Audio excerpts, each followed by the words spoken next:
Hello students, welcome to your channel Zevish English Classes. I hope you all are good. And in today's video lecture, before I go ahead with this section of transformation of sentences, I would like to teach you some basic English language, that means some basic grammatical rules of English, with the help of which it will become easier for you to understand transformation of sentences. See, it happens that in general you are only taught the topic of transformation of sentences, but you remain unaware of the basic grammar rules of English language, as a result of which you never end up understanding things with the concept and clarity.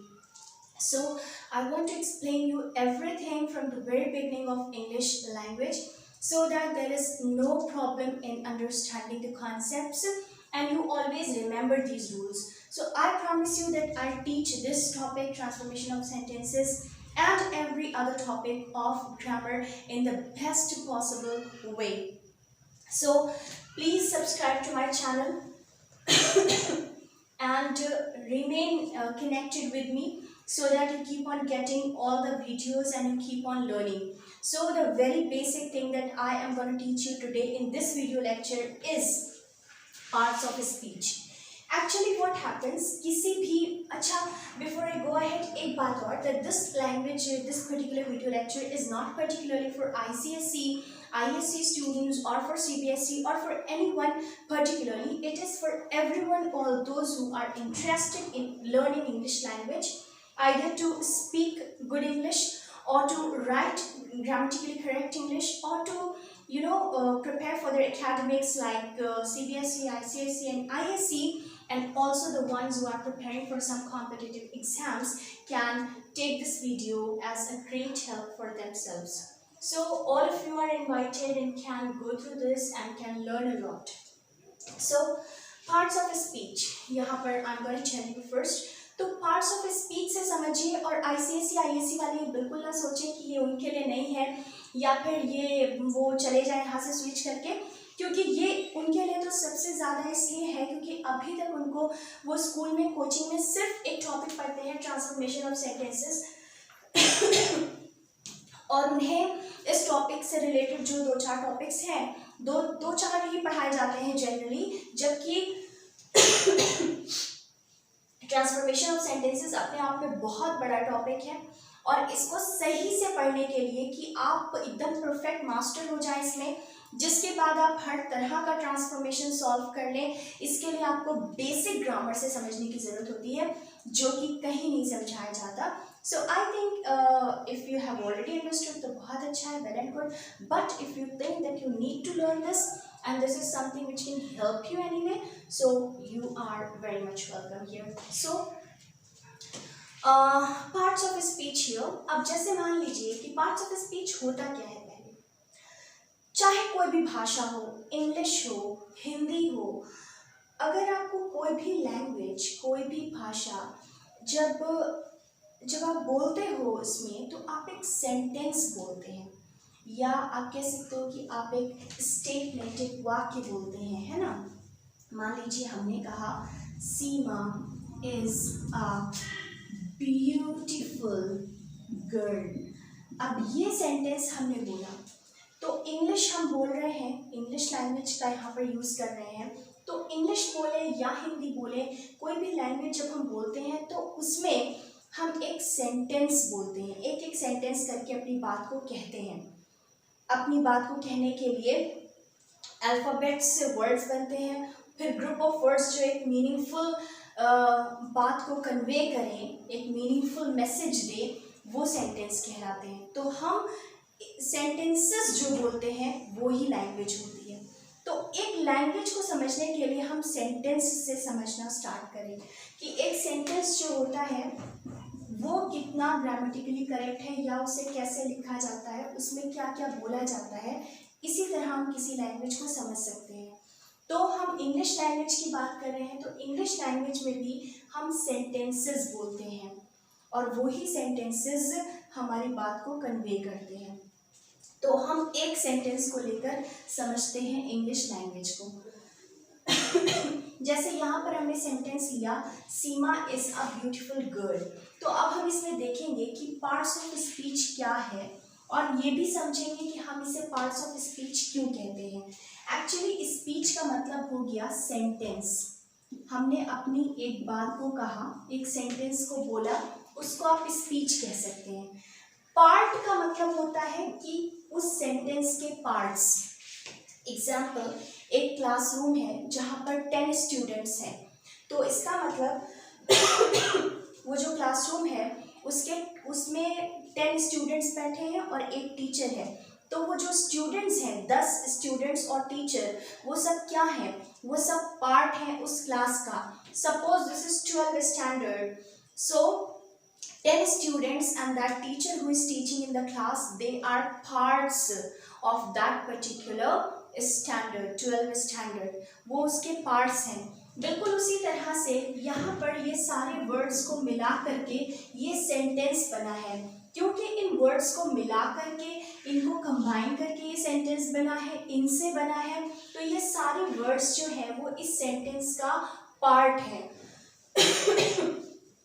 ये सारे words इस sentence का part है। अब कैसे इनके कुछ नाम होते हैं, जैसे मान लीजिए कि यहाँ पर हम देखें अगर, तो ये जो नाम है सीमा, सीमा क्योंकि ये किसी का नाम है तो इसे हम कहते हैं नाउन। फिर इस क्या है? वर्ब है, हेल्पिंग वर्ब है ये आर्टिकल है, इसे हम हटा देते हैं, इसे हम इंडिविजुअली डील करेंगे। ब्यूटीफुल एडजेक्टिव है और गर्ल नाउन है। तो अब हमने देखा कि सीमा नाउन है, इस वर्ब है, ब्यूटीफुल एडजेक्टिव है, गर्ल नाउन है। तो इसका मतलब कि नाउन क्या है? नाउन अगर हम देखें तो यहाँ पर क्या है? इस सेंटेंस का पार्ट है। वर्ब क्या है? इस सेंटेंस का पार्ट है। एडजेक्टिव इस सेंटेंस का पार्ट है। तो नाउन फिर इस सेंटेंस का पार्ट है। तो ये सब क्योंकि सेंटेंस के या स्पीच के पार्ट्स हैं, इसीलिए हमने इनको कह दिया पार्ट्स ऑफ स्पीच। अच्छा, अब हमने क्लास वाला एग्जाम्पल क्यों लिया था? Try to understand. Just because it happens that हर दिन हर बच्चा क्लास में प्रेजेंट नहीं होता है। मान लीजिए कि एक दिन ऐसा था कि सिर्फ 5 स्टूडेंट्स आए थे, तो उस दिन क्लास के 6 पार्ट्स, वैसे तो क्लास में ओवरऑल जो स्ट्रेंथ है वो पूरी पार्ट्स है क्लास की, क्योंकि 10 स्टूडेंट्स हैं ओवरऑल स्ट्रेंथ में और एक टीचर, तो आप कह सकते हैं कि 11 पार्ट्स हैं ना उस पर्टिकुलर क्लास के, वो सब पार्ट्स हैं उस क्लास के, तो 11 पार्ट्स हैं। लेकिन मान लीजिए कि किसी दिन 5 ही लोग आए तो बाकी के 5 एब्सेंट हैं। बाकी के 5 तब भी उस 12th स्टैंडर्ड के पार्ट्स कहलाएंगे। हाँ, लेकिन वो उस पर्टिकुलर डे एब्सेंट है, कल वो प्रेजेंट भी हो सकते हैं। उसी तरह से यहाँ पर आप देखो तो नाउन आ गया, वर्ब आ गया, एडजेक्टिव आ गया, और भी हैं जो सेंटेंस के पार्ट्स होते हैं, लेकिन हाँ इस पर्टिकुलर सेंटेंस में वो पार्ट्स एब्सेंट हैं, वो दूसरे सेंटेंस में आपको मिल सकते हैं, लेकिन वो सारे कहलाएंगे पार्ट्स ऑफ स्पीच ही, पार्ट्स ऑफ सेंटेंस ही, क्योंकि वो जब भी आते हैं वो सेंटेंस के ही पार्ट बनते हैं। जैसे वो बच्चे जब भी आएंगे तो वो क्लास 12 का ही पार्ट बनेंगे, उनका स्टैंडर्ड चेंज नहीं हो जाएगा, नर्सरी में नहीं बैठ जाएंगे जाकर, वो जब भी आएंगे वो अपने ही स्टैंडर्ड में बैठेंगे, अपने ही क्लास में बैठेंगे, क्योंकि वो उसी का पार्ट है। तो वो सारे पार्ट्स जो यहाँ पर नहीं आए हैं वो जब भी आएंगे दूसरे सेंटेंस में तो तब भी वो दूसरे सेंटेंस का पार्ट बनेंगे, तो वो है parts of speech he. Example क्या? एग्जाम्पल समझिएगा, जैसे कि मान लीजिए हमने कहा यहाँ पर she is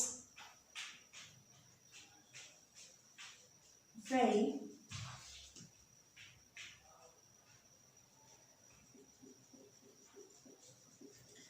she runs fast. This is the best example I think to explain here. She runs fast. अब जब हमने she runs fast कहा, अब इसमें देखिए she runs fast ये एक स्टेटमेंट है या ये एक सेंटेंस है या आप कह सकते हैं ये एक स्पीच है। अब इस स्पीच के पार्ट्स देखिए, she क्या है? नाउन नहीं है। she प्रोनाउन है, runs वर्ब है, मेन वर्ब, और फास्ट एडवर्ब है। इसका मतलब कि आप देखिए कि यहाँ पे आपको कुछ ऐसे पार्ट्स मिले सेंटेंस के जो ऊपर वाले सेंटेंस में नहीं मिले थे। Example pronoun and adverb. So you can conclude that these are also the parts of a speech, but these parts were absent in this particular sentence. They are present in this one. And there are some parts of a speech like adjective is also a part of a speech, as it was a part in this particular sentence, but it is absent in the second sentence. You can see. So this is how you get to understand that there is a certain number of parts of a speech, but it is not mandatory or necessary that all of the parts of a speech will be present in every single sentence. In some sentence there will be some, and in other sentences you will find some other, and obviously कुछ इसमें नहीं भी होंगी. So here we have to understand a total कि total कितनी parts of a speech होती है. जैसे हमें ये पता चल गया कि 12 स्टैंडर्ड का एग्जाम्पल लेके चलिएगा पूरे वक्त, so that it can help you understand it better by correlating that with that example. तो जैसे कि 12 स्टैंडर्ड में 10 स्टूडेंट्स हैं और एक टीचर है, 11 पार्ट्स हैं 12 स्टैंडर्ड के टोटल. हाँ, कभी उसमें से 4-5 गायब भी हो जाते हैं, कभी किसी क्लास में सब आ जाते हैं, किसी क्लास में कुछ एब्सेंट हो जाते हैं, कुछ और आ जाते हैं, लेकिन वो सब हैं 12 स्टैंडर्ड के पार्ट्स. बिल्कुल वैसे ही हमारे पास टोटल होते हैं 7 पार्ट्स ऑफ स्पीच. टोटल हमारे पास 7 पार्ट्स ऑफ स्पीच है. ये नंबर है पार्ट्स ऑफ स्पीच का. हाँ, ऐसा होता है कि किसी सेंटेंस में कुछ एब्सेंट हो जाते हैं, किसी सेंटेंस में कुछ और प्रेजेंट हो जाते हैं, but overall all together we have got 7 parts of speech. In some sentence you get some of them, and in other sentence you get the remaining ones, some other parts of speech. So this is how it is not necessary that you will get all the parts of speech in one single sentence. But ये जब भी आएंगे, इनको हम हमेशा, इन सातों को हमेशा पार्ट्स ऑफ स्पीच इसलिए कहा जाता है क्योंकि ये सातों जब भी आते हैं तो ये किसी ना किसी सेंटेंस का पार्ट बनते हैं. तो ये पार्ट्स ऑफ सेंटेंस हैं या पार्ट्स ऑफ स्पीच कह सकते हैं, क्योंकि speech is just a sentence. So they are parts of speech और parts of sentence. So there are overall 7 parts of speech. However, there used to be 8 earlier, much earlier, but now that 8th one has been removed from the category of the parts of speech. So now we have 7 remaining parts of speech, which are as follows. Noun, pronoun, verb, adverb, adjective, preposition, and conjunction. These are 7 parts of speech that we should write down here, and then I'll explain you each one of them in some details.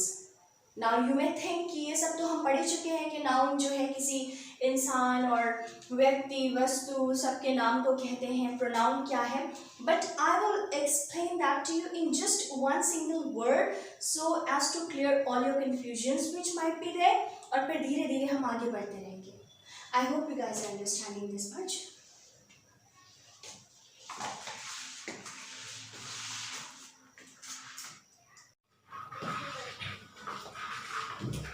So these are the 7 parts of speech: noun, pronoun, verb, adverb, adjective, preposition, and conjunction.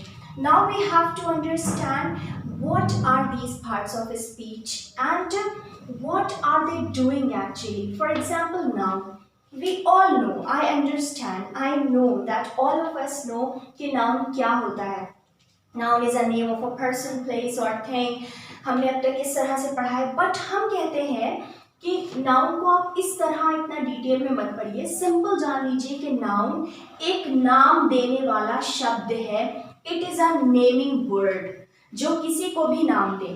In this universe, everything has got a certain structure, and every structure has got a certain name. Example, this structure is called a marker. Then this structure is called board. This structure is called arrow. This structure is called hair. This structure is called a girl. This structure is called glasses. So every single thing has got a certain structure, and that particular structure has got a certain name, and that word which gives a name to that structure is called noun. So noun is simply a naming word. And then comes pronoun. So pronoun is that word which comes in place of a noun. You can say it is a replacement of noun. Then comes your अच्छा examples भी बता देते हैं. Example like noun को हमने बताया, hair, marker सब कुछ बताया. Sun, sky ये सब भी एक चीज़ आप ऊपर आसमान में देख रहे हो. आप ऊपर देख रहे हो कुछ जो ब्लू नजर आ रहा है, उसको आपने हिंदी में आसमान का नाम दे दिया, इंग्लिश में स्काई कह दिया. ये सब नाउन है. लेकिन नाउन की जगह जब हम नाउन यूज करने की बजाय बार बार उस वर्ड को नहीं यूज करना चाहते और उसके लिए हम अलग अलग शब्द यूज करते हैं. जैसे अगर गर्ल है तो हम उसकी जगह शी इस्तेमाल करते हैं, बॉय है तो ही, या कोई चीज़ है तो हम इट का इस्तेमाल कर लेते हैं. तो ये आपके जनरल आप कह सकते हो कि प्रोनाउंस हो गए. तो वो words that come in place of a noun, because you don't want to use noun again and again, तो नाउन की जगह पे जो वर्ड्स आ जाते हैं उन्हें हम प्रोनाउन कहते हैं.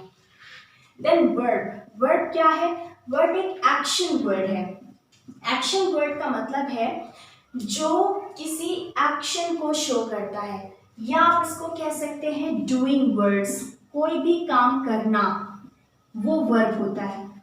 कोई भी काम करना. एग्जाम्पल जैसे I am teaching you, teaching आप पढ़ रहे हैं तो स्टडिंग ये भी एक काम है. आप पढ़ रहे हैं. एक्चुअली देखा जाए तो since we get born into this world and since we get up in the morning, get up क्या, even sleeping is also a verb. Sleeping is also an action, although the best action in the world, because you don't have to do anything and still you're doing something, that is a verb. sleep भी क्या है? verb है, क्योंकि एक काम है, वो आप कुछ कर रहे हैं. so doing word जो है या action word जो है वो verb होता है. और हम हमेशा since we get born हम कुछ ना कुछ कर ही रहे होते हैं.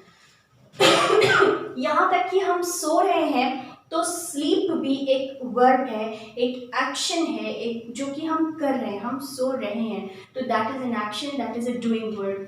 कोई भी काम जो, कोई भी वर्ड जो किसी काम के करने को शो करता है, जो डूइंग एक्शन को शो करता है, डूइंग को या एक्शन को, तो वो वर्ब होता है.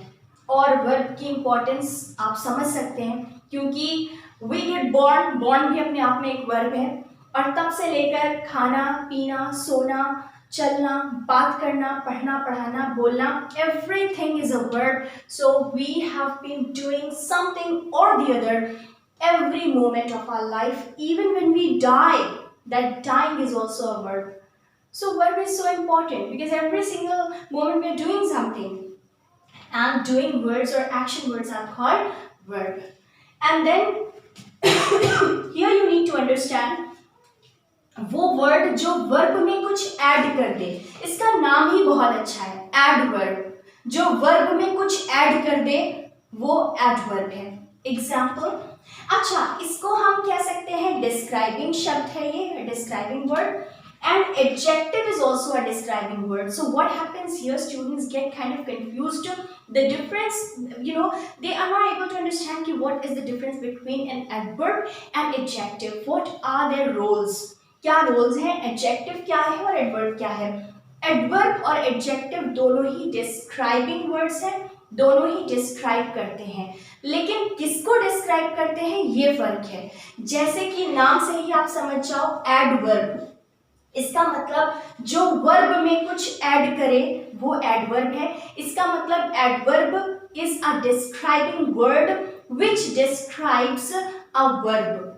एंड अगर हम एडजेक्टिव की बात करें तो adjective is also a describing word but it describes a noun और अ प्रोनाउन.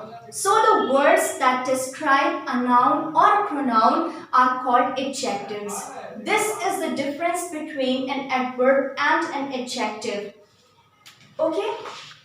So ये adverb है, verb को describe करता है, it describes verb और it adds something to a verb. Example, he runs fast. तो अब he प्रोनाउन है, runs वर्ब है, दौड़ना एक काम है तो ये वर्ब हो गया। ये कैसा दौड़ता है? फास्ट। अब ये जो फास्ट वर्ड है ये किसको डिस्क्राइब कर रहा है? ही को या रन को? रन को, दौड़ने को, कि वो दौड़ता तेज है। मतलब दौड़ने को, वर्ब को डिस्क्राइब किया गया फास्ट से। इसका मतलब फास्ट वर्ड जो है वो क्या है? यहां पर एडवर्ब है, ये एडवर्ब है। मान लीजिए हम यहां पर ये भी कह सकते थे, अगर हमने कहा, समझिएगा इसको, शी सिंग्स स्वीटली, तो अब यहां पर sweetly is an adverb. She तो प्रोनाउन है, सिंग्स वर्ब है, क्योंकि सिंग एक काम है, गाना गाना एक काम है, वर्ब है, एक्शन है। स्वीटली एडवर्ब है, क्यों? क्योंकि स्वीटली किसे डिस्क्राइब कर रहा है? पहले ये देखो, क्या शी को कह रहा है कि वो बहुत स्वीट है, या गाने को कह रहा है कि वो गाना बहुत स्वीट गाती है? स्वीटली, इसका मतलब वो गाने को कह रहा है। She sings how? She sings sweetly. तो स्वीटली वर्ड जो है वो इस वर्ब को और डिस्क्राइब कर रहा है, वर्ब में कुछ ऐड कर रहा है, इसका मतलब स्वीटली एडवर्ब है। अब हम एडजेक्टिव की बात करें तो हम ये कह सकते हैं शी इज स्वीट। तो यहां पर अगर हम इस स्वीट वर्ड को देखें तो ये स्वीट वर्ड किसको डिस्क्राइब कर रहा है? एडजेक्टिव है ये, क्योंकि ये डिस्क्राइब कर रहा है शी को। यहां पर हम ये भी कह सकते थे सीमा इज स्वीट। तो सीमा किसी का नाम है तो नाउन हो गया। फिर हमने सीमा की जगह सीमा वर्ड को रिप्लेस कर दिया, नाउन को रिप्लेस कर दिया शी से, क्योंकि Seema is a name of a girl, तो गर्ल का रिप्लेसमेंट शी से होता है, शी प्रोनाउन है। तो आप देखिए, चाहे नाउन को ये वर्ड डिस्क्राइब करेगा, और क्योंकि नाउन की जगह पे ही तो प्रोनाउन आता है तो वही वर्ड प्रोनाउन को भी डिस्क्राइब करेगा। तो अगर आप देखिए ये जो स्वीट वर्ड है ये सीमा को या शी को डिस्क्राइब कर रहा है यहाँ पर, तो ये वर्ड क्योंकि नाउन या प्रोनाउन को डिस्क्राइब कर रहा है तो ये यहाँ पर एडजेक्टिव है। स्वीटली एडवर्ब था, लेकिन स्वीट क्या है? एडजेक्टिव है। तो यहाँ पर ये हो गया आपका एडजेक्टिव। उसी तरह से हम यहाँ पे कह सकते थे कि सीमा इज माय फास्ट फ्रेंड, मतलब बहुत अच्छी फ्रेंड है। तो यहाँ पर फ्रेंड भी एक नाउन है, किसी का नाम है, किसी को आपने नाम दे दिया कि someone who loves you and who is loved by you, who is close to you, that person is called a friend. So it is a noun which is given to someone in this way who is that much close to you. So friend को describe कर रहा है ये noun को, ये word fast word यहाँ पर, तो यहाँ पर फास्ट क्या हो जाएगा आपका? एडजेक्टिव हो जाएगा, जबकि यहाँ पर ये एडवर्ब था। Then preposition, such a word which tells position. Example, book is under the table. So this under word is giving you the position of the book, and that's how you can say that this word under is a preposition. So all such words which give you a certain position, they are called prepositions. But this is not the only definition of prepositions. We will deal in prepositions in a separate video clip and very properly, because they are very important from the perspective of ICSE, ISC examination, and also from the perspective of competitive examination. So preposition, इसके बाद आता है आपका last जो कि है conjunction. And conjunction, you can understand this from the word junction, which means a station which connects two places. So you can understand that conjunction is simply that part of a speech wherein you find such words that connect two words or two phrases or group of words, you can say, or two sentences. So such words that connect, that provide connectivity between two words or two sentences, they are called conjunctions. Example, Seema and Geeta are good friends. So and is a word which is connecting Seema and Geeta. So this word and, because it is connecting two nouns here, this and is a conjunction, and there are so many conjunctions. So this is how I just wanted to give you an idea of these 7 parts of speech. And let me tell you that you will get so many transformation of sentences, which are, and transformation of sentences is such a topic which is very much asked in your competitive exams, and ICSE ISC too has got to as a very important part of your syllabus itself. So ये जो parts of speech है ये बहुत ज़रूरी था आपके लिए समझना.